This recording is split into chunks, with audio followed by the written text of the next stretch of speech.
I'm Chris Stoss, the Executive Director of PDX Jazz, and we are really excited to see so many of you out here on this wet, cool, rainy day. This is our last jazz conversation of the festival, and we love doing these. They're always free to the public. We always have great, inspiring conversations with the best artists in jazz, and we have amazing hosts as well. And I would like to bring up our host for today's jazz conversation, KOIN anchor Ken Body.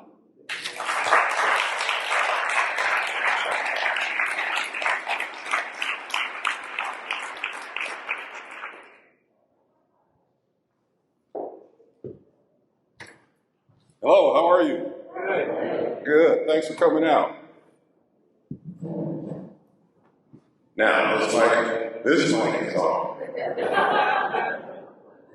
I am really looking forward to doing this jazz conversation. There are few people in the music industry as prolific or as diverse in terms of their musical styles as Robert Glasper. And he's actually collaborated with a good friend of mine on a number of projects, Esperanza Spalding. We'll talk about that when he comes up. But I would like to just start by bringing up Robert Glasper as I talk about a lot of the things that he's done in this industry. Now, if you pull up a Wikipedia page on Robert Glasper, it's like 7 pages long if you print it out. He's done so much. So in the introduction, I'll pare it down somewhat. And during the course of the conversation, we'll talk about some of the projects that he's involved in, including an exciting one right now, the revamp of the Fresh Prince of Bel-Air. So, please welcome Mr. Robert Glasper.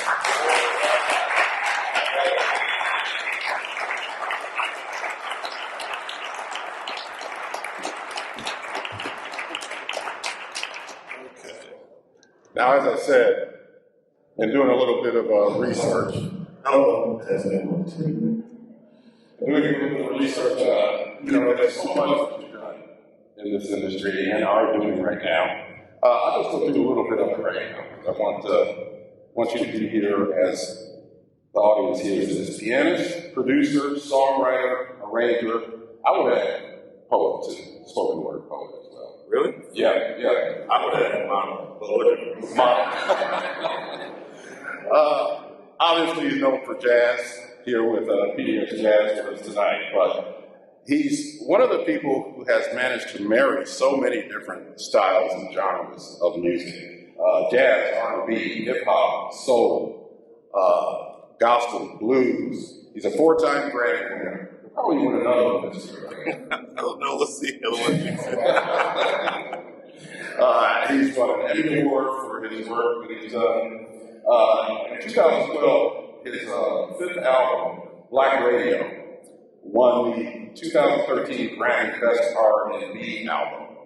And Black Radio has become a theme for his subsequent albums as we move forward. As I mentioned, he's touring the revamp of the Fresh Prince of Bel-Air. That's going to be called Bel-Air. Yeah. With Terrence Martin, right? Yeah, Terrence. He's played keyboards on Kendrick Lamar's classic album, To Pimp a Butterfly. You remember that? On the album, he's one of the first artists and he may be the only one to chart in 4 different categories at the same time. Hip-hop, R&B, contemporary jazz, urban contemporary. Right? Did I get all that right? Okay. Yeah. You've been an artist in residence, London Jazz, Tennessee. I did that twice, so whatever. You did it twice. Hollywood Bowl, Carnegie Hall, Kuno Jazz Club, played with all kinds of people, and I won't even name all of them, but, Terrence Blanchard, Christian McBride, David Hargrove, the late Mac Miller, Herbie Hancock, Kendrick Lamar, as I mentioned, Common, Bilal, Anderson .Paak, Layla Hathaway, Talia Kweli, Portland's own Esperanza Spalding, Lauryn Hill, Snoop Dogg, it goes on and on, Common.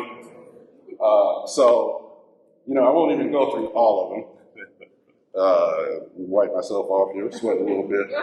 All this luminary excellence is making me sweat. Am I loud enough here, like this? Yeah. I think the mic is here. Is it bouncing off too much? I think I'll talk like this because it's clearer. Okay. Yeah. And we'll start off by asking a few questions, and if you have questions by the end of this conversation, then we will get those as well. What about me? Do you like this mic here, or should I just drop it? Drop it. Drop it. Boom. There we go. All right. So I talked about how you've married so many different genres and played with so many people from different parts of the music industry. How did that develop? How did you do? Did it just come as a result of you making music, or was there a purpose to it? It started off because I talk loud, so you definitely need the microphone. My love for different genres of music came from my mom. She was a singer and a piano player, and she did all kinds of gigs during the week, like the R&B night at this club. She played at a jazz bar where she would just do her and accompany herself and play standards and sing. She did Broadway, love Liza Minnelli, it's a whole thing. I know more Liza Minnelli songs than a black man should. It's really weird. Funk nights. She literally sung at a barn like on Saturday nights for country music. Like she did so many different styles of music. And then on Sunday mornings, she was the music director at the church. So my mom was literally like, I used to call her Whoopi Goldberg from Sister Act, because that's where she was, and so that's where I when you walk into my house, you never know what you're going to hear musically, what my mom's going to have playing. That was during the days where whatever your parents played is what you had to listen to. Right. There were no iPods or iPhones or any of that stuff. So you were literally fed music, and you had no choice but to eat that. Yeah. And luckily for me, it was good. You know what I mean? And so, I did a lot of. I started off playing in church. It's my first time ever playing. I was 11 years old, playing with one finger on a broke organ at my mom's church, where she was the music director at. And the church is very small. It was like 20 people, so it was like they were like, "Oh, it's fine," And that's literally where I learned how to play, just by ear, picking up the service every Sunday. I would just go over there and mess around and pick it up, So that's where the church thing started. Then R&B was pretty much the same at home. My mom's doing all these different gigs. I would sit by the piano player that would come, because she had rehearsals, band rehearsals in the house. We had all the instruments. We had the drums and the amps and, keyboards and all that stuff at the house. So I was always around that music, you know what I mean? I auditioned for the High School for Performing Arts in my freshman year of high school. So do they have an art school here? Like it's a school that, In Beaverton, Beaverton has high school. Okay, so it's like the same, so I auditioned for that. I didn't know any jazz tunes, so I played a church song in 9th grade. I played a church song, and my mom's piano player showed me how to play Spider-Man in a jazz way. It's a minor blues, so he showed me how to walk the bass line and play And once, so I auditioned for that in 9th grade. I got in, but I chose not to go because I wanted to play basketball at the regular high school, because I was into sports. Okay. Luckily, I realized I sucked quickly. And the story goes, I took the bench that I was sitting on the whole year and dragged it over to the piano. And then I went to the Performing Arts High School in 10th grade. And that's really where I got, when the jazz thing hit me hard. It was like jazz combo, jazz theory, jazz big band, jazz boom, you know what I mean? It hit me. And then there's other students your age doing it too, so it's very competitive, And the cool thing about my school is, you didn't have to have a degree to teach there.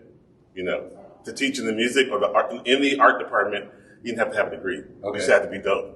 You know what I mean? You just had to be good. That was it. Yeah. And so, like, the teachers were coming in and out, different cats that were just on the scene, showing us the cool shit that was in the time right now. You know what I mean? Mm-hmm. A lot of times you get a teacher who hasn't played a gig in 30 years, and, it's not the same. You know what I mean? Right. But, when you have cats that are there now in that moment playing the hip stuff, and they can show you the cool things. You know, it's different. You know what I mean? So And this is in Texas, right? in Texas, Yeah. Okay. in Houston. You know, so that's where I got the jazz thing. When I moved to New York, my first few weeks in New York, really, my first day I met this cat Bilal, singer, amazing singer. We're both freshmen. They called us on stage. You know, all the freshmen get in the room. They said, "Oh, okay." They get the tablet and call your name. You go up and do a song together. They called me and Bilal together. Bilal's from Philadelphia, so he was like, "Hey, my friends are doing a jam session around the corner. You should come with me." And his friends were the Roots. Okay. Philadelphia. So I'm like, "Oh, okay." So I go there. That's my first time seeing hip hop live with a band. So I immediately, they call me, you know, I go there a bunch of times, but I start sitting in with them, playing. Then I eventually become a member, basically, of the Roots. I was doing a lot of shows with them. And Questlove was calling me to come play shows, blah, blah, blah, blah, blah. So that's where the hip-hop thing hit immediately. That was 1998. All right. And that's when that hit. So that's where the R&B, jazz, gospel, and hip-hop kind of started in my life. You know what I mean? Then from there, you know, I went to the new school. So pretty much my first year, pretty much my second year, I was gone. I was never there. Roy Hargrove took me on tour for the RH Factor album. I was gone. Between Roy Hargrove and Christian McBride, I would have failed school. I was gone. So, and Christian McBride took me on tour. And, you know, so I had that foot there with going on tour with McBride and going on tour with Roy Hargrove, Russell Malone, Mark Whitfield, Kenny Garrett, Terrence Blanchard, you know, all the cats. And I'm out with them. At the same time, Bilal got signed our sophomore year to Interscope Records by Jimmy Iovine. So then I was his music director. We were making music in my dorm anyway. So we just kept making music, and one of the songs we wrote got him signed. And then I was his music director, so I was going on tour with him. And luckily, he already knew, like, Erica and Common and all these people. So we were going on tour with them, opening up for them. So between Bilal, me and that hip-hop soul world of that, and then also, when I wasn't doing that, I was out with the jazz cats. Right. That was literally my life the whole time. So, yeah, that's where that came from. In terms of the music that you create, bringing all of those influences together, it sounds like that was just a natural thing for you to do. Absolutely natural. Because my mom, she was like a mutt, musical mutt. You know what I mean? Like, so I just had so many things that I would be doing at home like that, you know. And that was during the time where Kirk Franklin was getting big, and, you know, he was mixing the genres in church, you know what I mean? So we were doing it in church too, you know? Right. And so we were mix jazz tunes into the tunes at church, you know, me and my buddies. And matter of fact, my bass player, one of my best friends, my bass player from in high school is the bass player for the Roots right now. Okay. You know, so that's another random connection I have. But so, you know, that was just a natural thing for me. So what I started doing, there was a little bar in Brooklyn when I was in college called the Up Over Jazz Cafe. They had no liquor license. I don't know how they stayed open, but they had a full bar, did the whole thing. But the owner let me play there on Thursdays with my trio. Okay. And he said, "I can't pay you." Nobody was coming. Nobody knew me. I'm in college, you know. But I was like, "That's fine. I just want to play," you know. So I played there for like 3 years. And that, I did that on Thursday nights with my trio. And then on Wednesday nights, I started a hip hop jazz night. And that's when it's basically like a jam session. And I used to have 2 mics set up at the end of the stage where anybody could just walk up. Yeah. But the thing was, you could not call any song. You couldn't come up there and be like, "Do you know I'm Every Woman?" I mean, you can't do any of that. You just have to, whatever vibe we're in, that's what you have to just go with the vibe and make something up on the spot. Mm-hmm. If you want to do it, that's what it was. And that was a hip hop jazz night, you know what I mean? And so those 2 nights, my trio night allowed me to really work on my trio stuff, my writing, you know what I mean, my playing, and getting just the trio sound together. And then having the hip hop meets jazz night was cool too, because that was the mix.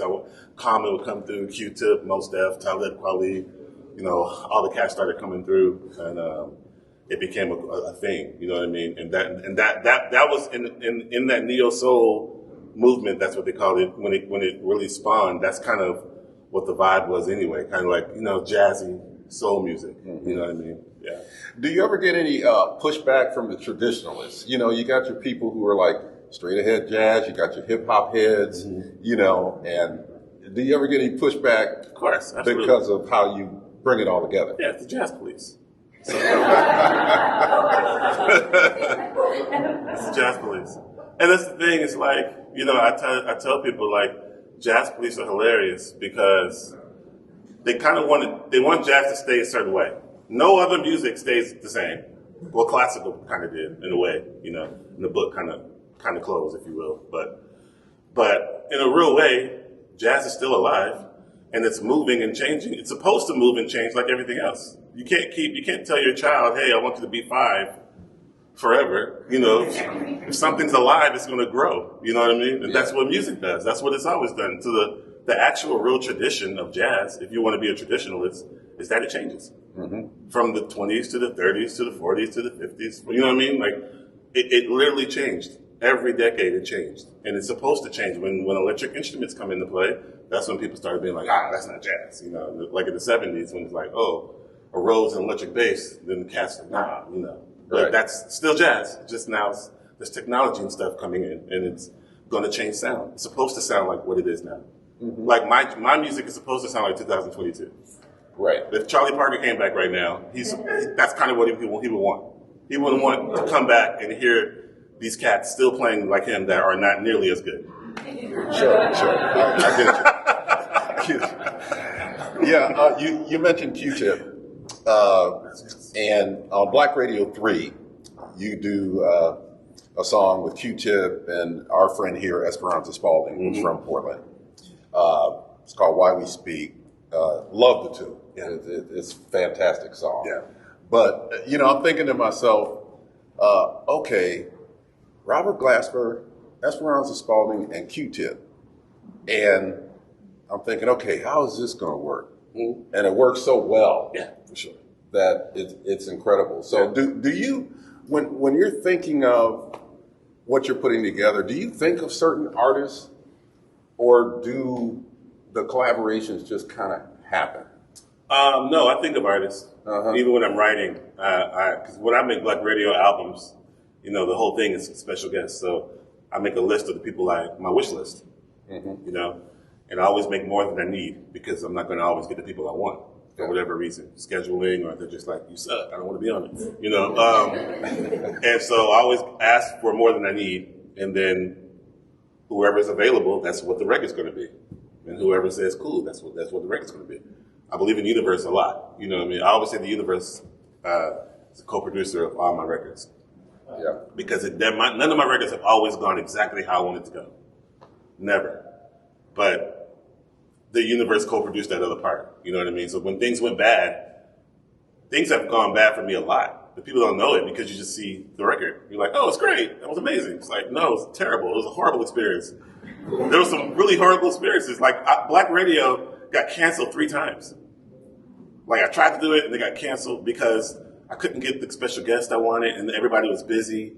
People weren't getting back to me. You know what I mean? And it's like, you know what? You know, I tried it twice. And after the second time, I was like, okay, well, we tried it. So then I went on tour, my group, and I went on tour. And out of nowhere, my manager called me and was like, I don't know what happened, but next week, everybody's available. Like, what? Okay. Yeah. I didn't even have any songs. Like, because, you know, first, it's a process before you even get to the songwriting.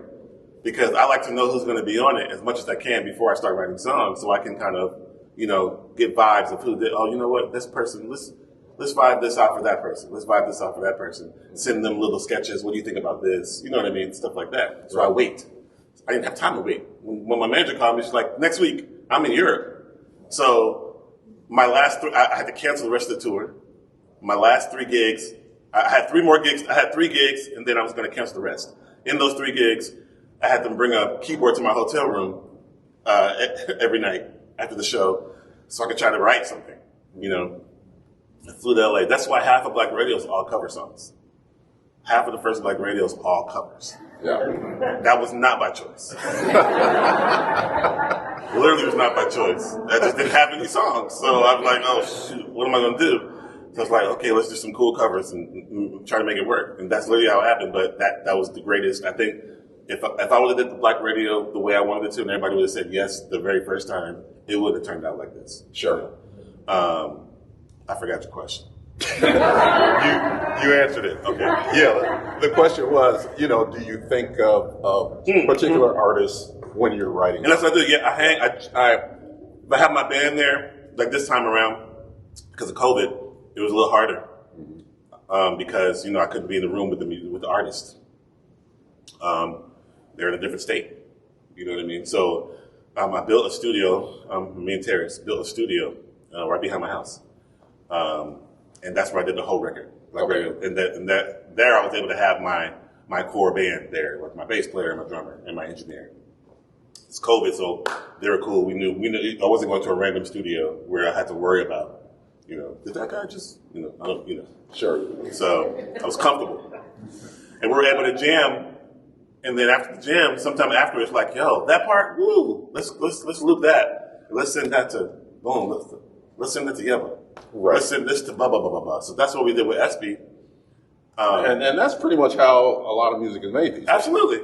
Yeah. It was very organic in how we came about it. But I literally sent it to SB. We came up with a groove, and I was like, yo, SB will kill this, And they were like, oh, man, for sure. I had them bounce it, and I sent it to SB, and she hit me back. I love it. Boom, boom, boom. I'm on it. Yeah. If you haven't heard it, it's in French. Great. I had no idea it was going to be in French. Start right there. She sent it back to me like 4 days later, like literally maybe a week later. She's like, okay, I finished it. Let me know what you think. And I hit play. I was like,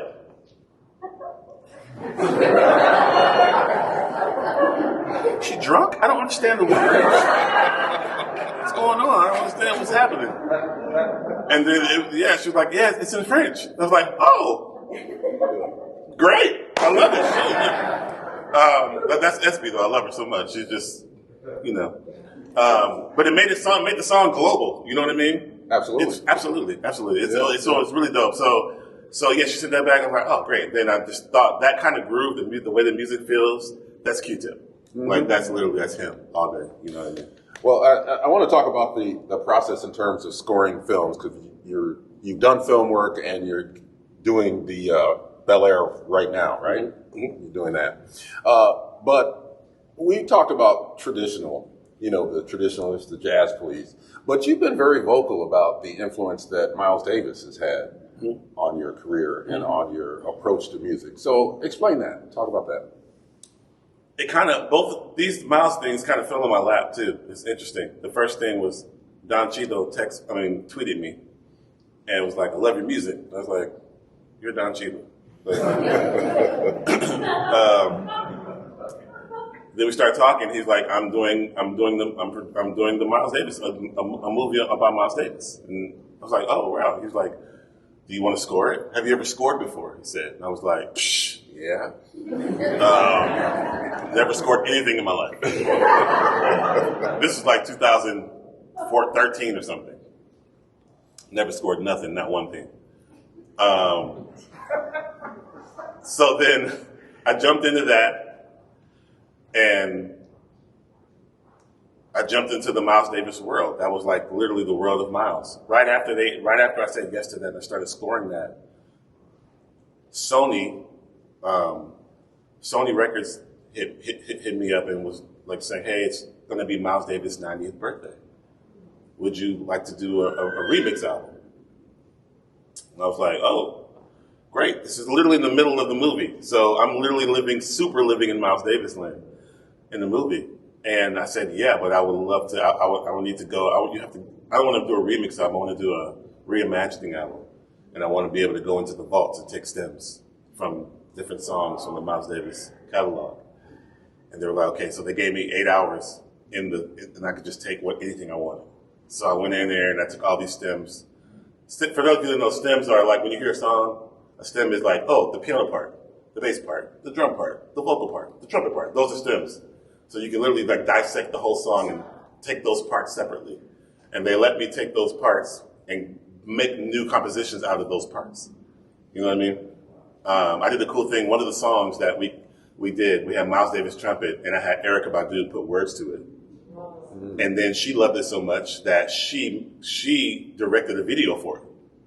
So we have a video for it. It's called So Long. But anyway, so in that process, when I got those stems, I was able to just hear things that everybody else doesn't get to hear. You get to hear his studio sessions and hear what he's saying when he's off the microphone. Right. I mean, when he's not recording, you know, not doing the music part, when they're just talking and he's explaining things to people, or just conversations and everything like that, you know. And I really got to understand more about Miles and how and how much I actually do pattern myself after him, because people, even if you ask jazz players who their favorite musician is, they're going to say, well, most of them say Miles Davis. It's so funny. But he's the one that keeps changing music. You know what I mean? He's the one that, through the decades, kept moving on. When he passed away, he was doing hip-hop. You know what I mean? He was literally recording a hip-hop record when he passed away. And when people ask him about doing old things, he tells them, he was like, I tell them that's what CDs are for. You know? Go listen to that.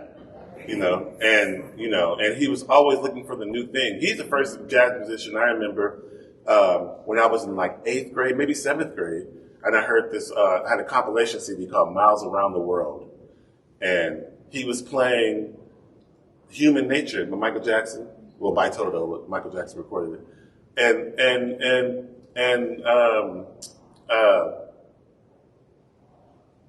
Time After Time, Cyndi Lauper, you know. That's the first time I ever heard a jazz musician playing pop songs. I was like, oh, you can do that? You know what I mean? Mm-hmm. And it was like, that opened my eyes.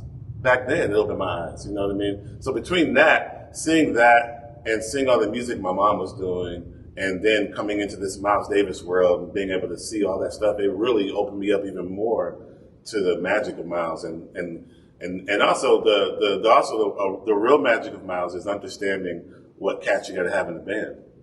You know what I mean? Yes. He didn't keep the same guys when he changed music. He let them go.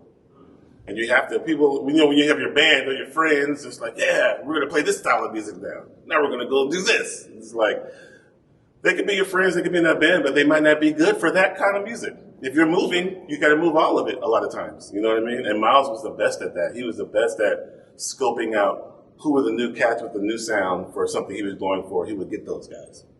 Because he was smart, knowing that he wasn't the smartest. Mm-hmm. Knowing that he didn't know everything. You know what I mean? So he got the young guys in every generation. Every time he changed music, he got young guys in that generation. Because they were of that time. And he wanted to stay relevant and be there in that time, you know? Yeah, I've always wanted to know this, because I don't know the intricacies of the music business behind the scenes, but you've got your wish list of people that you want to play with or people that you want to be involved in certain projects. How do you deal with the business side of that? You know, different record companies, different agents, different, you know. I don't deal with it. That's why I got people to do that. So it's too much. It's so much because you have to deal with every record label like, for instance, for one artist, you have to deal with the record label. You have to deal with their lawyer or lawyers. You have to deal with their manager or managers. Uh-huh. You have to deal with their assistant or assistants. I talk to the artist. I love that. That's my thing. If I like to talk to the artist first about the project. If the artist gives me the green light, then I go to my manager and they start the little climb of everything. You know what I mean? They talk to their manager. Okay, then boom, boom, boom. Then you talk to their lawyer, and then boom, boom, boom, boom, boom. You know, and then it becomes a process. All right, so you got people for that. Absolutely. You're part of the creative process. I just have to be creative. Yeah, because if I really tried to do that part too, I wouldn't get an album done. It's really hard. And you have things that you don't even have anything to do with, like the record label I'm on, right? If so-and-so, this has happened before. I'm not going to name any names. There was a record label. Oh, name some names. There's a record label for Black Radio 2, for instance. There was a record label that had 4 artists that I'm using. I recorded the song already. Song is done. The record label didn't like my record label because they had some record label beef years ago. So they were like, we're not going to clear it.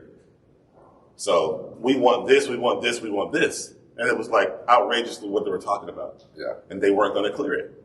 And then my record label had to be like, yeah, well, if you want so-and-so who's on our label to be on so-and-so's album, you're going to have to, and it was all that kind of stuff. That's nothing to do with me. You know what I mean? Just stuff like that. You're like, oh, you serious? It's so terrible. But that's the kind of stuff you have to deal with labels. Sometimes if my record's coming out a certain year, they don't want their artists, they don't want to compete with their artists competing with the record. Sure. You know what I mean? So they'll be like, well, it has to come out the next year or the year before. You know what I mean? So it can't, So if it's supposed to come out 2014, they're like, well, it has to come out 2013. That's what happened. I had to put Black Radio 2. No, I had to put Black Radio 2 out a year later than I wanted to, because that record label with those 4 artists, when they finally broke down, they were like, you have to wait a year. So I waited a year. Mm-hmm. Yeah, which makes it amazing to me that, like Cardi B and Drake are on everybody's album. It's like, how does that happen? There's got to be a whole lot of stuff happening behind the scenes. Oh, 1,000%, for sure. Yeah. We talked about your creative process in terms of the music itself, putting together albums. But you're scoring movies, documentaries now, and you're working on the Bel Air revamp, I guess you would call it. And I've seen the trailer. It looks amazing. It's great. It's out on Peacock now. Yeah. Yeah, they're showing it on Peacock. It's really good. Yeah, it really is. Because you get the comedy that you had with the Will Smith version, but it's more real. The original, so the Fresh Prince of Bel Air is about a real guy. Mm-hmm. There's a real story about, I forget the guy's name, but it's a real guy. Let's just call him John for now.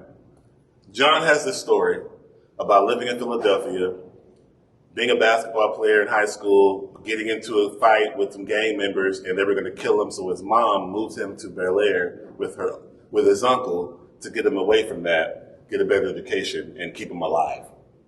That's a real story. Quincy Jones took that story and said, hey, I'm going to make a sitcom out of it. And saw Will Smith at a party and walked up to Will Smith and was like, hey, I got this thing for you. Will Smith's just a rapper then, and that's what happened. That's why it's a comedy. But the real story is serious. It's a serious story. So they just brought it back to what it was originally in real life. They brought it back to that. So it's a drama. Mm-hmm. Yeah. How do you approach that in terms of scoring that? Do they send you like sides and you say, okay, this would go well with this scene? Yeah. How's that work? So with scoring movies or a series, when they finally come to you to compose, normally they have temp music. So they have music in there from other things that are already out or whatever that they feel gives the feeling that they want for a scene. You know what I mean? So they call that temp music because it's temporary. It's not supposed to stay there. So when I get an episode, I have spotting sessions. Spotting sessions is when you get on, now it's Zoom. When you get on Zoom with the director, the music editor, and some other people, and they play the episode, and they stop. Wherever there's going to be music, they stop and say, this is what we're feeling for this part, blah, blah, blah, blah, blah. Can you be a little dramatic here, but not too dramatic, a little melancholy, but happy, but hopeful? All those things. That's literally what it sounds like. It's like, okay, yeah, I know what that sounds like. You get me? Can you put every feeling in this one piece of music? And they have temporary music in there most of the time, and they'll be like, it's kind of like that temp, but sometimes the temp is perfect for what they're trying to get, and sometimes it's way off. And then people will be like, don't worry about that temp. No. But sometimes they love the temp so much because they've lived with it for so long that they want you to do something exactly like the temp. You know what I mean? So it's that. They just go through and do that, and then there's a process where you just try something, and you send it to them. Try something for an episode, and then you send the whole thing, and then they give you notes back and say, okay, we love this one, didn't like that one. Can you change this on that one? Can you make it feel a little bit more angry, but happy? But and it's a dance back and forth. And film scoring taught me to let go of the ego musically. You have to. Because there's going to be somebody that probably doesn't even know much about music, but they just know what they feel. They're a director. They know what they want to feel. And it's your job to provide what they want to feel. It's not about you thinking, oh, this is dope. Did you hear this? It's crazy. Nope. They need to feel, your job is to feel what they want. Make other people feel what the director wants to feel. How far in advance before the episode actually airs do you get to go through this? Fresh Prince debuted on Super Bowl Sunday, the first 3 episodes, and then every Thursday they add an episode. So we did by the time it aired on Super Bowl Sunday, we already did 7 episodes. You know what I mean? So we're always like 4 episodes ahead. But there's 10 episodes in the season. So Sure. yeah. All right. Here's a question. How do you have time to do all this I stuff? have no idea. I know. Because that's not the only thing I'm scoring. At the same time, I'm scoring a series about the LA Lakers in the 80s. Oh, I hadn't heard about that. It's called Winning Time. There's like 2 trailers out. Okay. It's amazing. It's about the Magic Johnson era, Kareem Abdul-Jabbar era. Showtime. It was called Showtime at first, but it's on HBO. So of course Showtime did like that, and they had the whole thing, so they changed it to Winning Time, which is a terrible name. But Showtime is the name, you know what I mean? Right. That was Showtime Lakers. That's what it was called. But I'm scoring that at the same time. So we're literally on like episode 7 or 8 on that right now. And I have an 18-month-old daughter. Oh, congratulations. Yeah. I don't know how I'm doing everything. So you do get to sleep occasionally? Nope. No. I said 18-month daughter. You got kids? I had kids. They're all grown. Oh, okay, yeah. They're all grown. Oh, no. But I do remember those days. No sleep whatsoever. No sleep. I almost got sleep before this week. Yeah. So out of all of those things that you do, and this might be an unfair question, but which do you enjoy the most? I mean, what brings you the most satisfaction? Is it performing? Is it composing? Is it, working with the different artists that you get to work with? What brings you the most joy? Playing live. Playing live. Because it's lucky for us tonight. Yeah. I know what live music does to me. You know what I mean? And I know when I perform, what my fans, what it does. I know it's a gift. Well, first of all, because of COVID, I know even more how much I need an audience. You know what I mean? Because I had to do so many streaming shows. And it sucked. I hate them. It's like you and 2 cameramen, and that's weird. It's like I can't crack no jokes. No one's laughing. It's like, and you don't get the vibe back from the audience. You know what I mean? I realize I've never had to play shows without an audience. You don't do that. Before COVID, you never did that. That's called sound check. You know what I mean? So when it was happening here, and then when I finally got a chance to play for audience again, I was like, oh, that's the feeling. It's this and that. You know what I mean? The feedback. Right? The feedback and the feeling and the spirits and the good vibes and the whole thing, and seeing people be in the moment and that whole thing. It's like you're literally handing medicine to somebody. Yeah. You know what I mean? That's what and they're handing me medicine too. You know what I mean? So it literally feels like that every time. And then I get to, when I would get to talk to people afterwards, that is a little bit, I don't do that much anymore after shows, because of COVID. You can't Sure. But before that, I would love to talk to people after shows, and they could immediately in person tell you what your music does for them. You know what I mean? And that's what keeps me going. That's what, I've heard it all. You know what I mean? And when somebody tells you they're alive because of your music, because they were going to take themselves out, but your music kept them here, that's all you need to hear. You know what I mean? And though I see those things on Instagram, people tell you that, but when you see the person in front of you, you know what I mean, and even hug them, nothing better. Yeah, and that means a lot to those people. Absolutely. Yeah. Absolutely. I mean, because that happens, I'm sure, to you quite often, but for that person in that moment, absolutely, that's a huge deal. And if I'm somebody's hero, I get to meet them. That's a life changer. When I met Roy Hargrove, I was done. Yeah. In high school, you know what I mean? He changed my life when I met him. He came to my high school when I was in 11th grade, maybe 12th grade, and he came to my high school, and he was dressed like me. You know what I mean? He had jeans on, he had Timberlands on, I had the whole band look like me. I was like, you could do that in jazz? I didn't know you could do that. I thought you had to look like my principal. Like, you have to wear a tie. It's like, oh, there's no jazz is a dress code, apparently. You know what I mean? So they didn't have that. That was so inspiring to see that. And I really thought, oh, I can be that because he looks like me. I could be that, you know? And then he was like, call me when you get to New York. Gave me his number. That's big. That's huge. Yeah. And I got to New York, I called him, and I went on tour with him.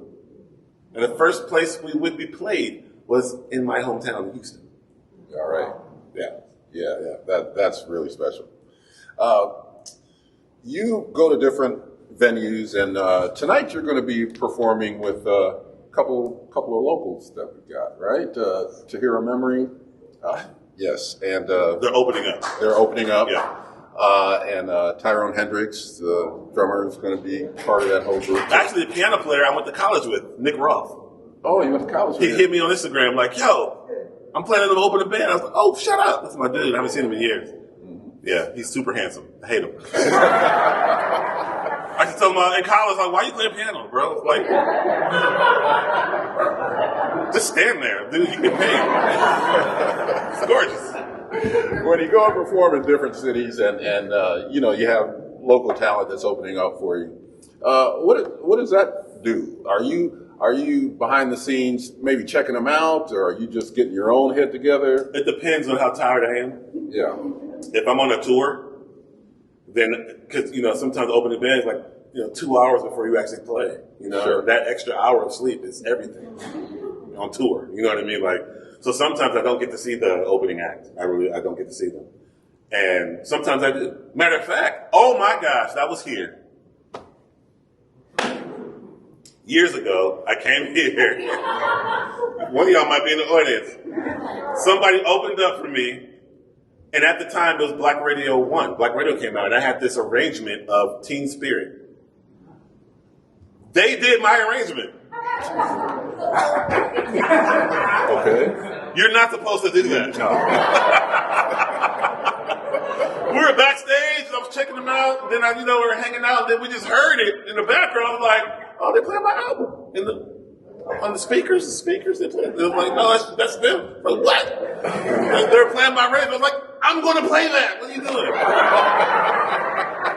That's so funny. That happened here. Oh, speaking of opening acts, though, there's a really funny story about that. In Houston, it was Super Bowl in Houston, I don't know, 4 years ago, 5 years ago, whatever, something like that, Super Bowl. And they had a big performance thing, and it was me and Solange, right? So my band goes on first. Solange goes on. She's the headliner. Somebody went on before me. I didn't see her perform. Okay. And sometimes you get into a place late. You get in a hotel. You missed it's like probably 2 or 3 opening acts. You don't get to see them. I've been all of those opening acts in my career. I've been the very first one. At 9 a.m. or some shit, where they set up tables, So I've been all of it. So I don't feel bad. That's just part of the job. That's part of the process. Everybody's not going to. I went on tour with George Duke for a whole month. I introduced myself to him every show. He never was able to see me play. He never got to see me play because he's George Duke, and he's an older cat. And you on tour, you need your sleep. I get it. But Absolutely. that's just the thing. But anyway. I get to the spot, and I play my show. And after I get out, this woman walks up to me. She's like, "Mr. Glasper, I love your music so much. Oh my gosh, I opened up for you. I don't think you saw it." I was like, "I didn't see it. I missed it." And all her friends were like, "Yo, Rob, she's really good." Boom, boom, boom. I was like, "Oh, that's great." Boom, boom, boom, boom, boom. And I think I gave her my number. I don't remember giving her my number, but apparently I gave her my number. We're in my hometown. And she's from the hometown. And some of my friends were like, "Yo, she's great." Blah, blah, blah. Get her my number. And a lot of times when you're on the road, you're meeting a million people. You give somebody your number. You don't remember who it was after that because you're just meeting people. I did the math. When I'm really on tour, I meet 10,000 people a year. Wow. That's not even counting just walking down the street or something. That's like literally after a show. If I just do the math after a show, if I'm doing a signing or just talking to people, on the low end, I meet 10,000 new people a year. So when people come up to me and be like, "Maybe we met 4 years ago," I'm like, "Bro, I'm not trying to be an asshole, but that's because you have to put that in perspective for people because you don't know unless you know. You're in there with the faces. Fast forward, anyway. Apparently, she had been texting me. Okay. We fast forward like 4 years. I'm in the car with my son and his friends, and we had just came from somewhere, and a song came on the radio, and my son was like, "Dad, do you know Lizzo?" I was like, Oh, wow. "I don't think I know her." He's like, "You never met her?" I was like, "I'm not sure if I met her. I don't know. Maybe in passing." And I just went to my phone and I typed in Lizzo. I got all these messages. Oh, wow. From Lizzo. But I didn't know, you know what I mean? And sometimes when it's a number I don't know on my phone, if it texts me, I don't read it. You know, it's just a lot going Plus, on. when she opened for you, she probably wasn't like... No, she wasn't. Yeah. No, she was a Houston local at that time. Yeah. And I didn't see her perform. So there wasn't even that like, yo, she's really dope. Let me, I didn't get to see her. So for 3 years, she was randomly sending me texts every now and then. And I never hit her back because I didn't know, I can't hit her now because it's like, oh, now you want to hit me? I'm like, oh. Great story.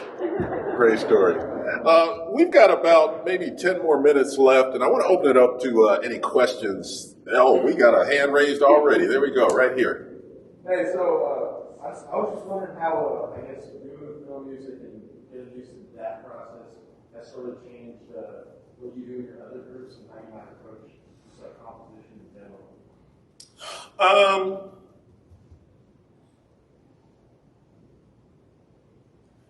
I don't think it changed much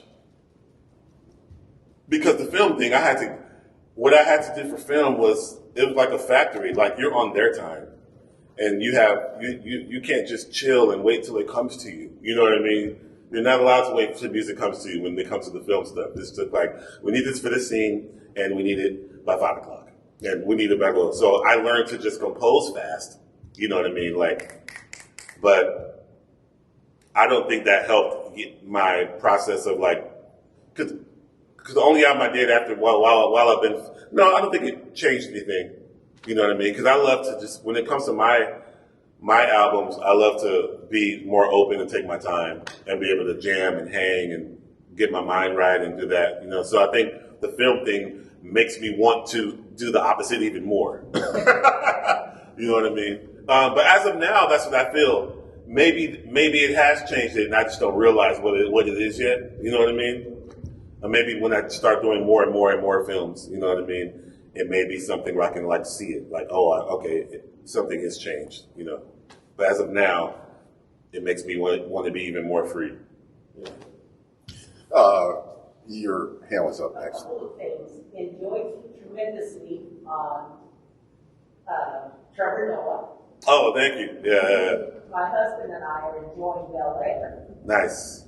But when you mentioned sometimes you can't release a song, some other record label, how much does the Grammys play into when you release a song in what year? How much does the Grammys? The Grammy Awards, or does it even factor in for you? Oh, no, the Grammy Awards factors in, because to get nominated for an award, you have to put for instance, Black Radio. Black Radio had to make sure it came out before September. If you put an album out before September, then you're eligible for a Grammy in February, coming around, right corner, next February. If your album comes out after September 1st, it was October 1st, they changed it to September 1st. If it comes out September 2nd, you are no longer eligible to be nominated for a Grammy that next year. It has to go to the next year. That's what happened with Black Radio too. Mm-hmm. I had to wait a year. But it still got nominated for a Grammy, which I didn't think would, because, these days, it's, you got 3 months to be hot. You know what I mean? You have, everything, so many new things come out. Sure. So you have to have tricks up your sleeve. You put an album out early, you got to have a remix album ready to put out 9 months later. Or, different, you got to bring the album up in people's face another way. You know what I mean? Make new videos, do this, and be like, hey, we're still here. You know what I mean? But yeah, a lot of times if you do try to get your features and everything done so you can beat the Grammy deadline. You know, and music is not all about Grammys, but like, why shoot yourself in the foot if you could just put it in there and see what happens? You know what I mean? So yeah, it's great. Yeah, I saw over here. I don't know whether you or who was first. One of them, yeah. Well, one of my favorite projects of yours is the soundtrack for Photograph. What a lovely lyrical sound to that. Also, the song North Portland on your canvas. Yeah. Is that about us? No, actually, North Portland was the name of the street I lived on in Brooklyn. Funny, after that, I moved to South Portland. I literally moved to South Portland after that. Yeah, but that was the name of that's the first song I wrote when I moved to that. When I moved to that apartment and when I finally got my piano. Funny story, real quick. My mom passed away in 2004. In 2005, I was in Detroit. I just moved into my new apartment in Brooklyn. I was in Detroit on a tour, and I was doing a show. It was during this month. It was during February when I was in Detroit. And while I was there, one of my favorite producer died. Jay Dillon passed away. The week I was playing at this club in Detroit. And I always did Jay Dillon tributes anyway while he was alive. I would play his music. So after the week, every night there was like a lady that would be in the front. And every set, she was there every set, 2 sets a night. And every set she had a different group of people with her. Every night. For 6 nights. The very last night, she came over to me and she's like, hey, I've been following you, your story. I'm very happy for you. I just got signed to Blue Note in 2005. That's what I did. Matter of fact, I didn't get signed yet. But she was like, hey, I see you doing your thing, blah, blah, blah, blah, blah, blah, blah. And anyway, she gave me a handshake. And it was money. I didn't see it. I didn't know what it was. I thought it was like, oh, $20 something. She's an older lady. I was like, oh, thank you, you know. And then she walked away. She said, don't try to contact me, and walked away. And I looked at that. It was a check for $10,000.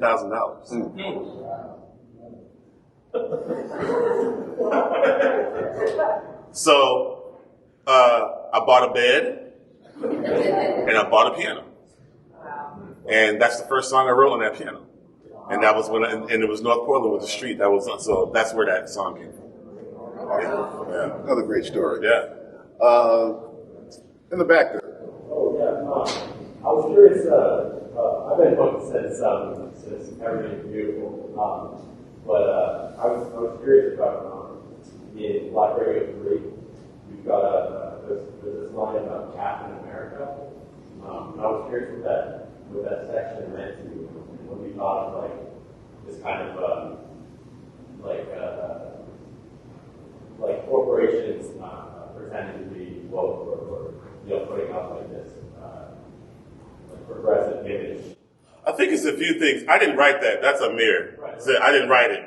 There's a lot of things in there I still have to ask him about. It's amazing. But I put my own thoughts to that. I think it has something to do with Kaepernick. You know what I mean? Captain America and Kaepernick. I feel like that's where that meets. You know what I mean? But I have to ask him because a lot of that I don't know. I literally don't know. I got funny story. I scored this documentary Dave Chappelle did, and he went around showing it in theaters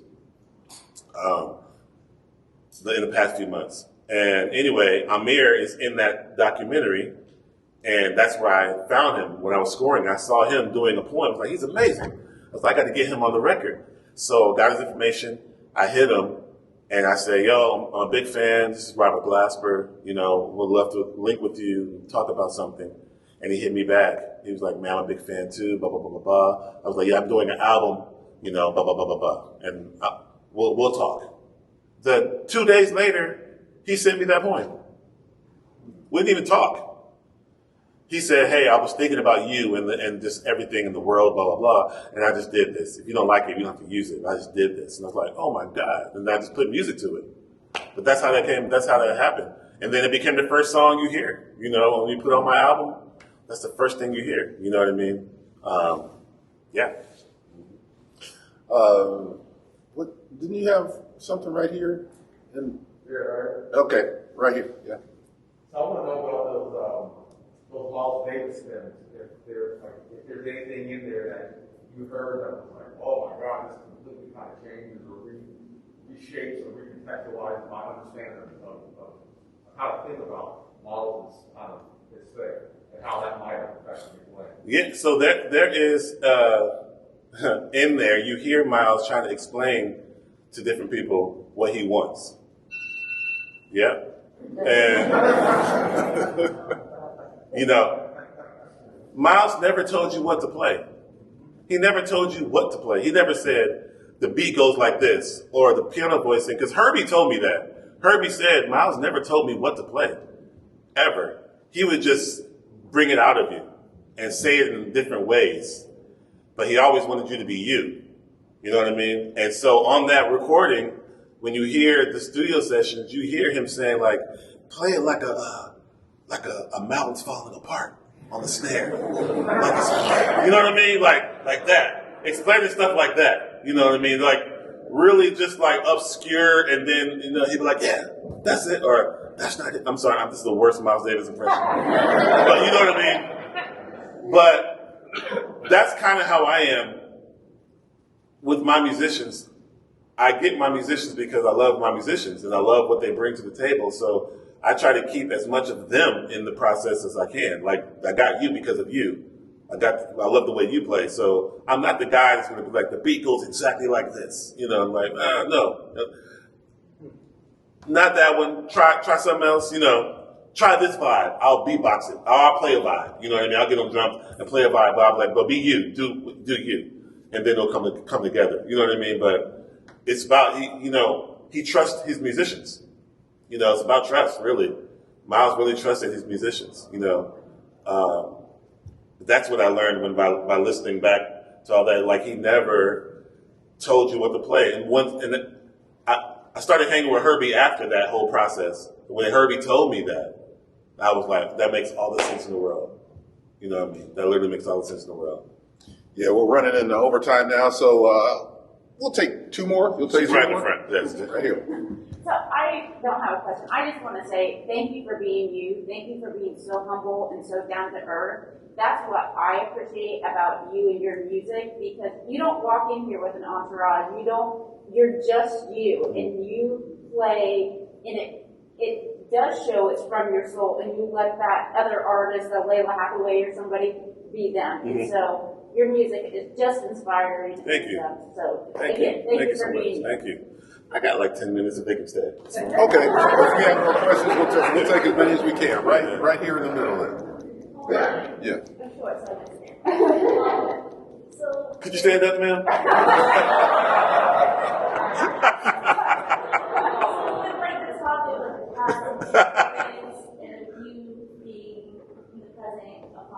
Father. Let's talk about the future. What kind of legacy you want to leave? What kind of legacy I want to leave? Well, my kids go. I have a 13-year-old son, and I have an 18-month-old daughter, and they both have been a part of all my processes. They're everywhere with me. If it's backstage at shows. Like literally, like when I do shows, the backstage, it's a nursery. It's not hip hop at all. It's not a backstage where it's like popping champagne. No, it's where's her bottle, and it's that. They're all right, but that's how I was with my mom. I remember being in rehearsals when I was 2. You know what I mean? When my mom couldn't find a babysitter, I was at the club with my mom, 3, 4, 5 years old, in the back, while she's on stage, waitresses coming in, checking on me.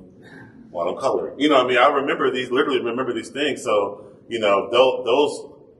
those moments in life, other people will look at that like, you're not supposed to have a kid in a club. That's not, you're not supposed to do that. But actually, that's why I'm here. Everybody's different. Everybody can't be raised exactly the same and come out different. You know what I mean? Like, everybody's raised different. And that was my story. I had to be with my mom when she was doing music.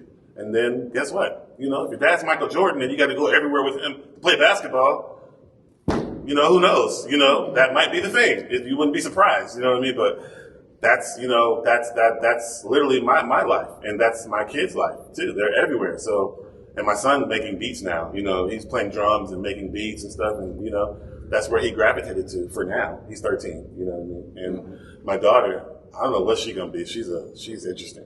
She loves to dance. Oh, okay. Like really loves to dance and loves music. So you know, the legacy is just that I wanted to make sure my kids saw me doing what I love. You know, doing what I love and being able to support them by doing what I love and seeing how what I did changed other people and other people loved it. And that's all I can, you know, that's all I can do. You know, as far as that goes. Yeah, right over there. Yeah. Yeah, can I ask a little bit about Prince Butterfly and that process? And you're talking about, you know, Lyles and like how he allows musicians to sort of have their own voice and his projects and stuff like that. Did Kendrick sort of have that same vibe? And then, like, I guess lastly, when you guys like left the studio, did you have a feeling of like how revolutionary that album was going to be? When I didn't spend a lot of time with the album. Pimp a Butterfly was done pretty much when I came into the picture. I was in LA recording my record. I have a record called Covered, and I was at Capitol Records doing my record. And my boy Terrence called me. He was like, "Hey, I'm working with Kendrick at Dr. Dre's studio tonight. Can you come by and play on a song?" And then I went there to play on a song, and I ended up playing on 8 songs. Because Kendrick never seen me play in person, you know. So once I started playing, he just started calling up, bringing up the other songs. They bring up Complexions, bring up this, bring up that. And he would tell me, listen to it and then play what you hear. So I would listen, and then I would do one take and play what I heard. I did one take on every song. And I did it for 8 songs. And that's what happened. So they just kept what they, you know, I did a bunch of different things, you know, so they have options, and they just took what they wanted. You know what I mean? From that happened in one day. And then I went back, I did If These Walls Could Talk in Terrace's garage. He had his studio set up in his garage. And I kind of have a Grammy for this too. It's kind of 5 Grammys, but whatever. Okay. I'll tell you why. If These Walls Could Talk, there's a Rhodes solo in the middle of the song. Right? It's a Rhodes, so it's a solo, right? I never played a solo. I warmed up in Terrence's garage. He knows, any good engineer knows, when you have certain musicians in the room, when they're even close to the instrument, hit record. Yes. My engineer knows that, you know. If I'm a mile away from the piano, he's going to hit record. Because the first thing I play sometimes, most of the time, is a thing that I'm going to keep. Or just mess around, even when I'm warming up. You know what I mean? So many songs that I have come from warming up. Warming Up was better than I imagined. With her, the song I have with her and Michelle DeGarcello, we just won a Grammy for it for Best R&B Song. That came from a warm-up. But the engineer was recording. All right. That piano part, boom, boom, boom, boom. And I was just not even thinking about it. She walked in, "What's that?" And I was like, "Oh, nothing, I'm just warming." She's like, keep that. Roll, you know, came the song. Anyway, sorry. I have a lot of stories. Anyway, when Terrence played me If These Walls Could Talk, I'm just learning it, but I start warming up, and I'm playing it fast, just messing around, and then I say, "Okay, now I'm ready for a take." And then I play the take, straight. Let's play the song. Cool, done. We're done. Paperwork's done, right? Did the song. I'm the keyboard player on the song. No feature because I didn't, you know, play a solo or anything. So I thought. The way Pimp a Butterfly dropped, there was no release date. It was just they dropped it, and everybody was like, "It's out." It was one of those, you know. So when it dropped, that was my first time hearing. They took my warm up and moved it and put it in the song, in the middle of the song as a solo. So technically, I should have been a feature on the credits. When it won Hip Hop Song of the Year at the Grammys, I wasn't a feature. I just played keys on it. So I got a plaque that says, participation. But it should have been a Grammy. And it's literally because somebody didn't, whoever did that at the last minute threw that in, blah, blah, blah.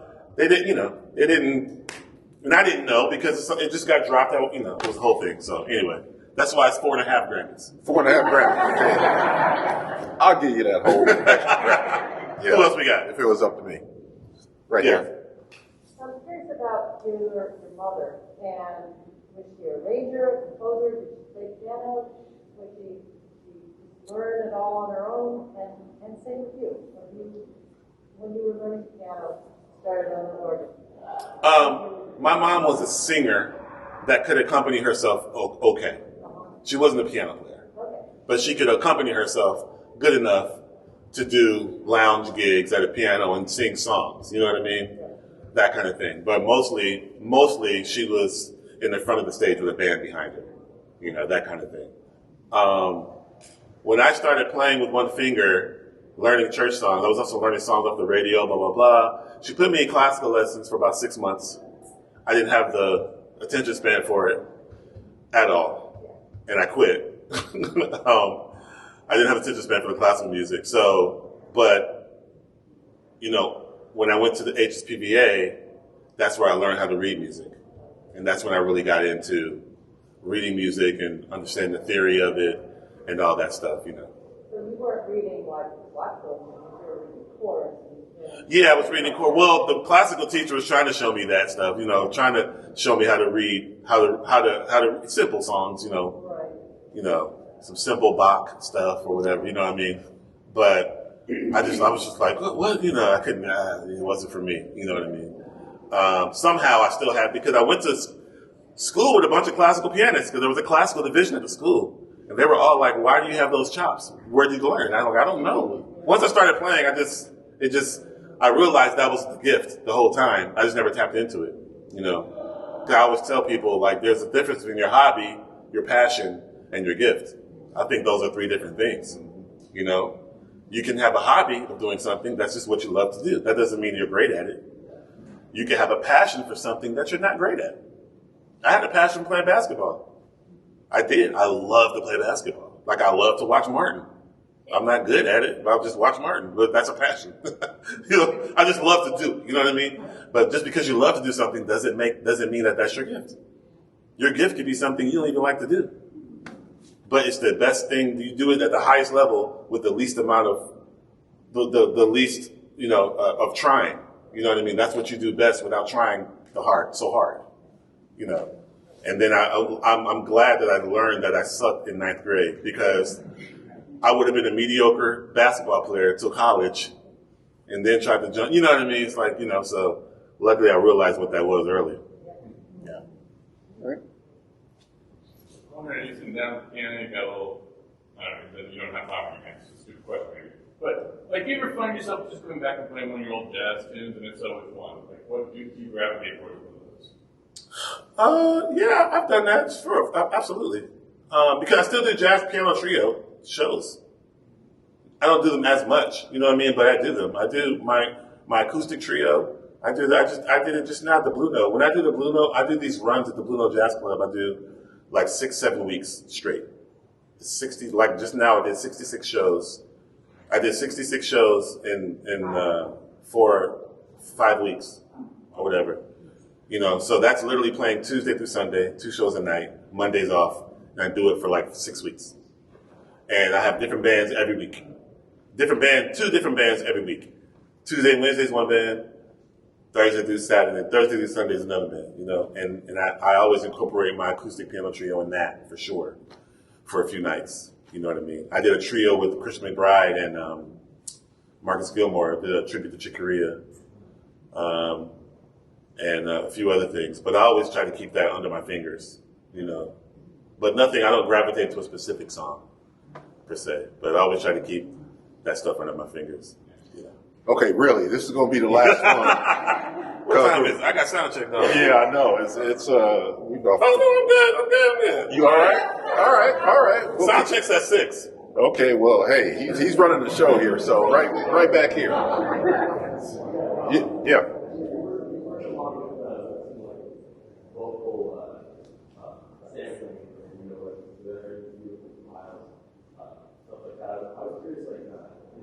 something that like draws you to specific like voices or like when you're listening to someone sing or talk or like an artist you're gonna put on your album, like you listen to the timbre of the voice, the words that they're saying, what's your thought process for that? Yeah, I like vocalists that have something to say that's different, that have an original thing about them. I'm not really interested in like people that sing good. Everybody sings good. I mean, what are you saying? Like, do you actually have a personality in your voice, in your style? You know what I mean? Because there's a lot of people that sound the same, like the exact same as everybody else. And I'm not really interested in that kind of sound because, whenever I think about that, it's about, I like this person's vibe. They have something to say musically. I like what they're doing. You know what I mean? I go from there. And sometimes if it's just lyrical, if it's a poet or something, it's about the voice too, the sound of the voice and what they're saying. Because a lot of times I feel like with instrumental music, you hit a ceiling at a certain point, and you need to break that ceiling to be able to talk to a larger audience a lot of times. So, that's why on my records, sometimes you'll hear a poem or you'll hear somebody talking about a specific subject because everybody's not going to know that, this song is, and when you're an instrumentalist, it's hard to explain, well, this song is about, George Floyd and blah, blah, blah, blah, blah, blah, blah, blah, blah. But everybody's not going to hear that. They're not going to get that same story. When you do instrumental music, you're kind of leaving it up to the person to decipher what the story is about. They're not always going to get what you originally intended for the song. You know what I mean? So sometimes that's when I was like, that's when I started doing my experiment band, when I started having a vocoder player, Casey, come and play vocoder and sing. You know what I mean? Because then I could reach a larger audience with that, because everybody doesn't understand instrumental music. They just don't, So it's like, but I could still keep my instrumental music lovers, because everybody that loves instrumental music loves singing too. Mostly, that works. Now you get both. You know what I mean? Before, you got one section. You know what I mean? But then it's like, okay, I did that for a while. Now let me add a vocal thing to it. So now I can kind of have all of it. And even in that show, a lot of it is still instrumental. You're still getting instrumentals and stuff. But then the people who are not understanding the instrumental stuff get lyrics. And some people are lyric people. Some people are instrumental people. Some people are lyric people. And they need to hear voice, So that's when I started getting on the radio too, because now it's like, okay, I was on jazz radio with the instrumental stuff, but jazz radio only gets you so far. There's like 10 jazz radio stations in the world. And they're all not-for-profit, and they all play stuff that's before 1970, So good luck with that, you know what I mean? But then I started breaking out and doing other things with black radio and singers, and now I'm on all of it, you know what I mean? Yeah. Right here. Do you have a routine to keep encourage and your essence, your mind, your soul, your body? Do you have a routine that you go through? What's funny? Somebody asked me, do I meditate? And reality is, when I'm playing, that's my meditation. So that's when I actually get to do, because everything leading up to getting what I do is the work. Like the traveling, the dealing with the people, the phone calls, the this, the that, the blah, blah, blah, blah, blahs. When I get to the piano on stage, that's when I'm most, you know what I mean? I'm most comfortable. I'm most like, everything else doesn't matter anymore. You know what I mean? I don't have to think about anything else but being on the stage. When I'm off the stage, I don't have that luxury. I have a lot of things to think about. When I'm on the stage, I don't even have to think about my daughter. You know what I'm saying? Like, I don't have to worry about that. When I'm off stage, I'm calling, but even they know, hey, when I'm on stage, Papa's on stage. You know what I mean? So it's like, and I can literally tap into all that space I need to be in. So that's what happens for me. You know what I mean? it's kind of the opposite. A lot of people have the meditation so they can do the job. But luckily, I'm blessed for my job is the meditation. Yeah. A lot of athletes say that too. Yeah, that makes sense, yeah. Yeah. All right, we really are going to cut it off now. This man's got to get something to eat, get a sound check, get ready to do this show tonight. But give him a round of applause. Round of applause.